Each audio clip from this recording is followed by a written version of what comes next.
Today is May the 30th. Today we see Elisha's miracles.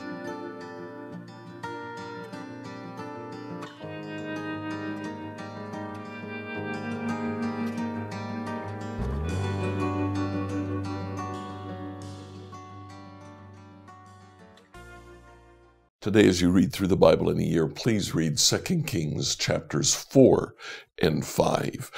These chapters center almost exclusively on Elisha, and we're told of several miracles that he did.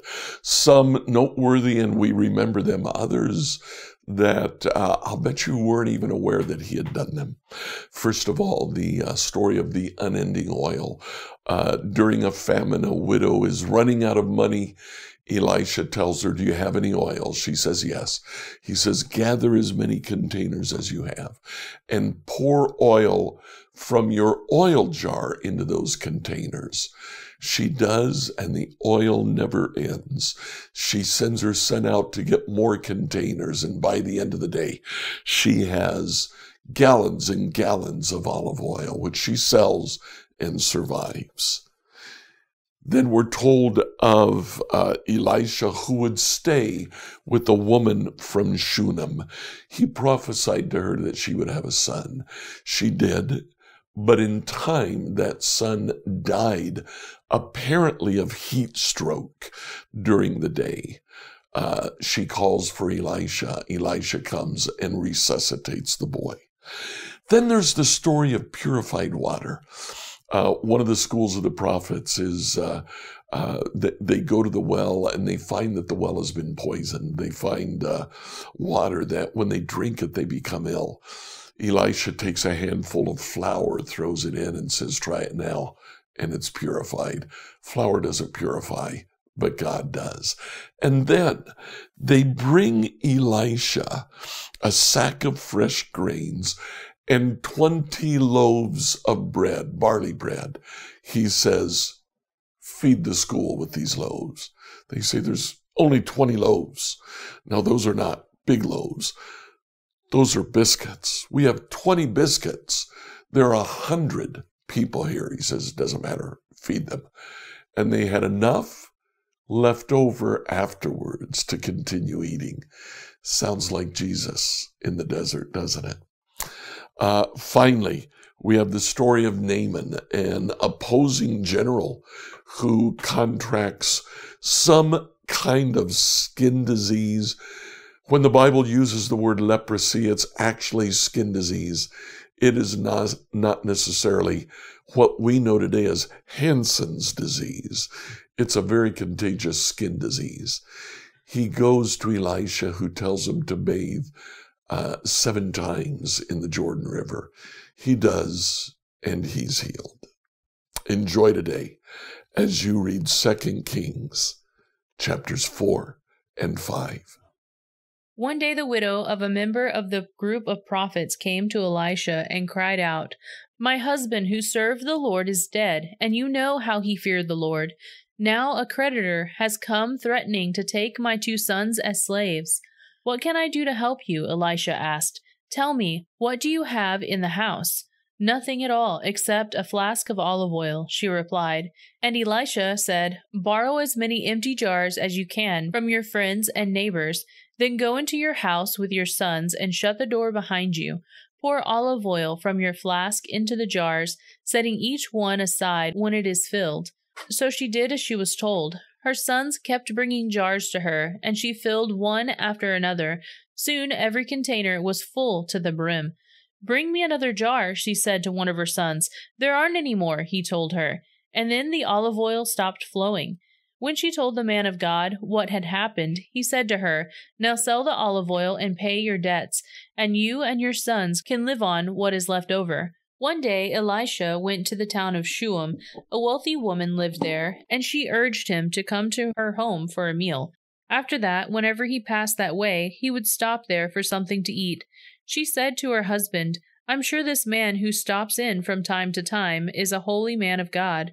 Let's build a small room for him on the roof and furnish it with a bed, a table, a chair, and a lamp. Then he will have a place to stay whenever he comes by.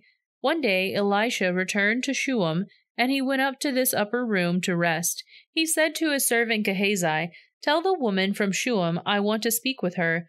When she appeared, Elijah said to Gehazi, "Tell her, we appreciate the kind concern you have shown us. What can we do for you? Can we put in a good word for you with the king or to the commander of the army?" "No," she replied, "my family takes good care of me." Later, Elisha asked Gehazi, "What can we do for her?" Gehazi replied, "She doesn't have a son, and her husband is an old man." "Call her back again," Elijah told him. When the woman returned, Elisha said to her as she stood in the doorway, "Next time this year, at this time, you will be holding a son in your arms." "No, my lord," she cried. "O man of God, don't deceive me and get my hopes up like that." But, sure enough, the woman soon became pregnant, and at that time, the following year, she had a son, just as Elisha had said. One day when her child was older, he went out to help his father, who was working with the harvest. Suddenly he cried out, "My head hurts, my head hurts." His father said to one of the servants, "Carry him home to his mother." So the servant took him home, and his mother held him on her lap. But around noontime he died. She carried him up and laid him on the bed of the man of God, then shut the door and left him there. She sent a message to her husband, "Send one of the servants and a donkey so that I can hurry to the man of God and come right back." "Why go today?" he asked. "It is neither a new moon festival nor a Sabbath." But she said, "It will be all right." So she saddled the donkey and said to the servant, "Hurry, don't slow down unless I tell you to." As soon as she approached the man of God at Mount Carmel, Elisha saw her in the distance. He said to Gehazi, "Look, the woman from Shunem is coming. Run out to meet her and ask her, 'Is everything all right with you, your husband, and your child?'" "Yes," the woman told Gehazi, "everything is fine." But when she came to the man of God at the mountain, she fell on the ground before him and caught hold of his feet. Gehazi began to push her away, but the man of God said, "Leave her alone, she is deeply troubled, but the Lord has not told me what it is." Then she said, "Did I ask you for a son, my lord? Didn't I say, 'Don't deceive me and get my hopes up'?" Then Elisha said to Gehazi, "Get ready to travel, take my staff and go. Don't talk to anyone along the way. Go quickly and lay the staff on the child's face." But the boy's mother said, "As surely as the Lord lives and you yourself live, I won't go home unless you go with me." So Elisha returned to her. Gehazi hurried on ahead and laid the staff on the child's face, but nothing happened. There was no sign of life. He returned to meet Elisha and told him, "The child is still dead." When Elisha arrived, the child was indeed dead, lying on the prophet's bed.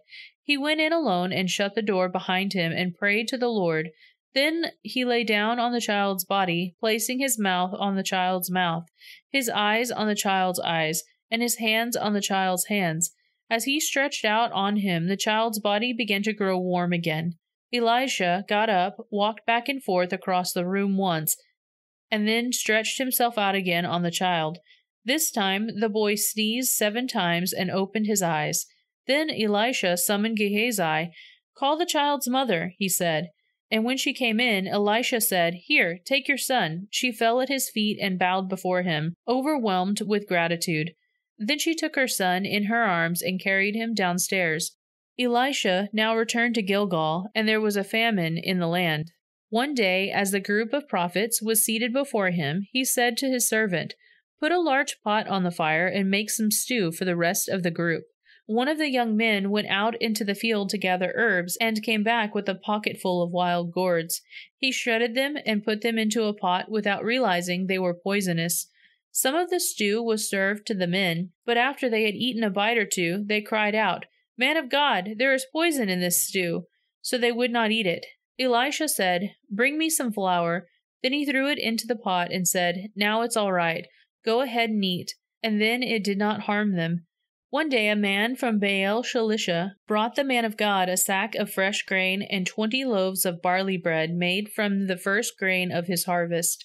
Elisha said, "Give it to the people so they can eat." "What?" the servant exclaimed. "Feed 100 people with only this?" But Elisha repeated, "Give it to the people so they can eat. For this is what the Lord says, everyone will eat, and there will even be some left over." And when they gave it to the people, there was plenty for all, and some left over, just as the Lord had promised. The king of Aram had great admiration for Naaman, the commander of his army, because through him the Lord had given Aram great victories. But though Naaman was a mighty warrior, he suffered from leprosy.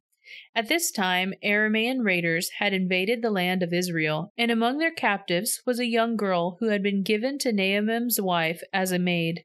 One day the girl said to her mistress, "I wish my master would go see the prophet in Samaria. He would heal him of his leprosy." So Naaman told the king what the young girl from Israel had said. "Go and visit the prophet," the king of Aram told him.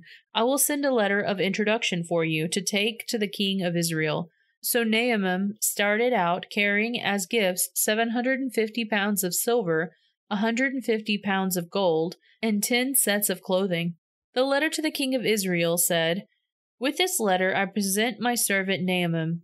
I want you to heal him of his leprosy." When the king of Israel read this letter, he tore his clothes in dismay and said, "Am I God? Can I give life and take it away? Why is this man asking me to heal someone with leprosy? I can see that he's just trying to pick a fight with me." But when Elisha, the man of God, heard that the king of Israel had torn his clothes in dismay, he sent this message to him: "Why are you so upset? Send Naaman to me, and he will learn that there is a true prophet here in Israel." So Naaman went with his horses and chariots and waited at the door of Elisha's house.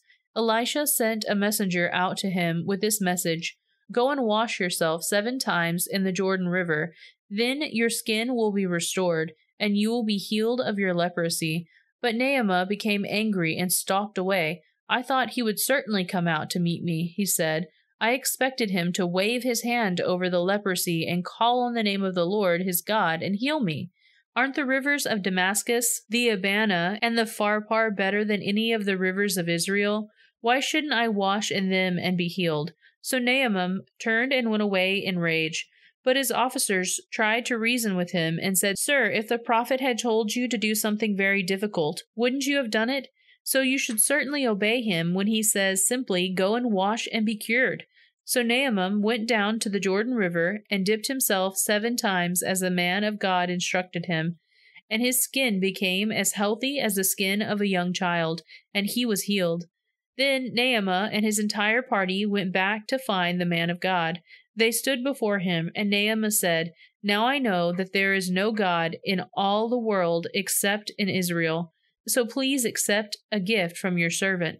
But Elisha replied, "As surely as the Lord lives, whom I serve, I will not accept any gifts." And though Naaman urged him to take the gift, Elisha refused.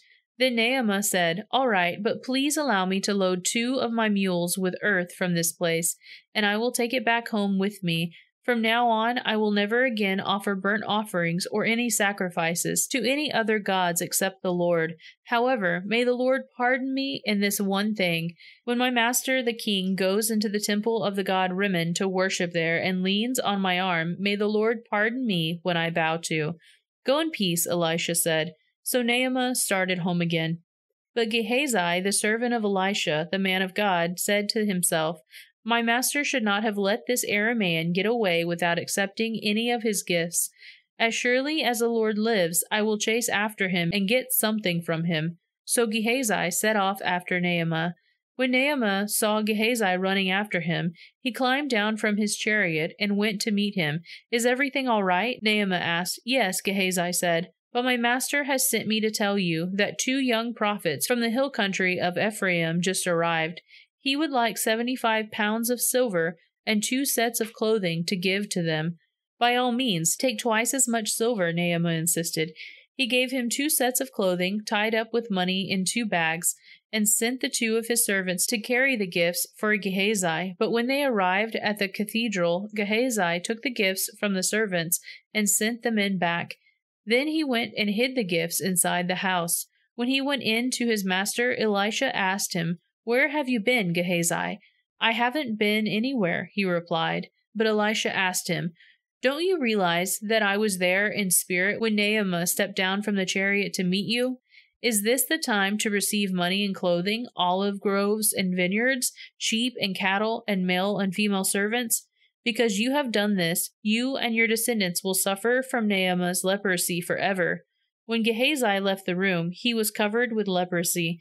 His skin was white as snow. Scripture reading from the New Living Translation by Emily Herrera. On Thursdays, New Hope Church releases its sermon from the previous week. Go to our YouTube channel, New Hope Church, Greenwood IN, or our podcast channel, 888 Hope, and look for last Sunday's sermon. Tomorrow, we'll see that God protects Israel.